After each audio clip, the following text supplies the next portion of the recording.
Hi, I'm Jeff Murrah, and today at Healthy Marriage Tips, we're going to be talking about trauma bonds and cortisol. Sounds exciting, huh? I realize it doesn't sound exciting, but if you've been following our series on trauma bonds, I've been covering many aspects, and when you start doing a deeper dive into aspects of trauma bonds, there are things to learn that can help you understand what's been going on with you. Now, one of the things that my wife often tells me is that I overcomplicate things, and she shakes her head yes. And so, in an effort to move past that, I'm going to simplify things today. I talked about some of the effects of trauma, how it impacts your thinking, and I talked about neurotransmitters and brain chemicals. Let me break that down real simply. What happens is that when you're under stress,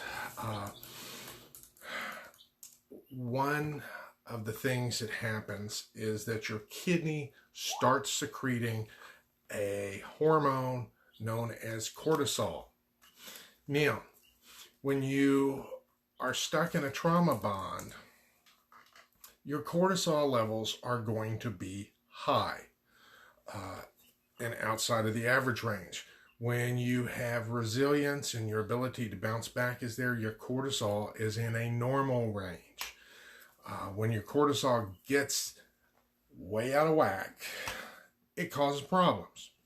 Some of those problems, one thing it does, it gives your body more energy. And you say, well, gee, Jeff, that sounds good, but not in a good way. This mobilizes you for a crisis, gets you anxious, gets you fearful. Your body is hyped up and your mind's thinking, okay, it's hyped up. There must be a reason it's hyped up. And you start manufacturing a reason. So this is not a good energy for action type of functioning. It also slows down healing and your immune system. It takes longer for wounds to heal. Your immune system is not functioning like it does. It's impaired at that point, kind of working off and on. Now, another one some of you readers may be interested in, elevated cortisol leads to increased water retention. You wonder, gee, why am I putting on so much weight? Well, it could be your cortisol. That's something to check.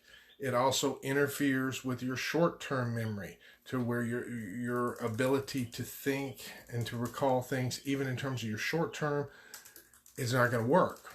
And in terms of your long-term, it's like it puts up a block to where you don't have access to it.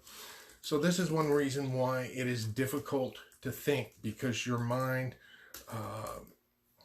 or you may want to have access to information from the past or even short term, but your mind is not processing the information. It's not even getting access to some of the longer term information.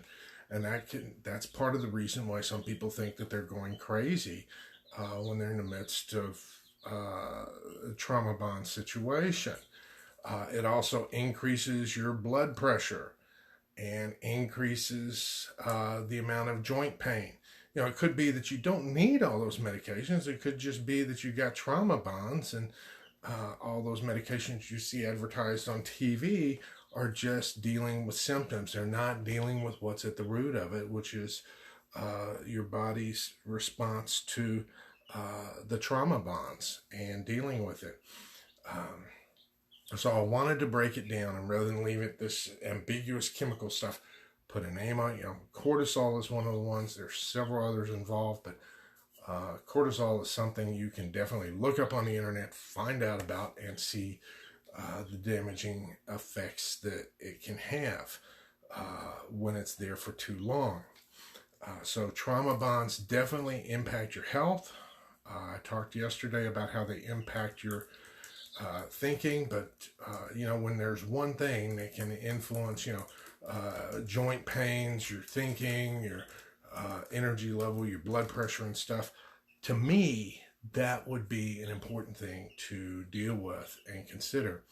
So I wanted to go ahead and go over that and put a name on one of those chemicals rather than leaving it ambiguous.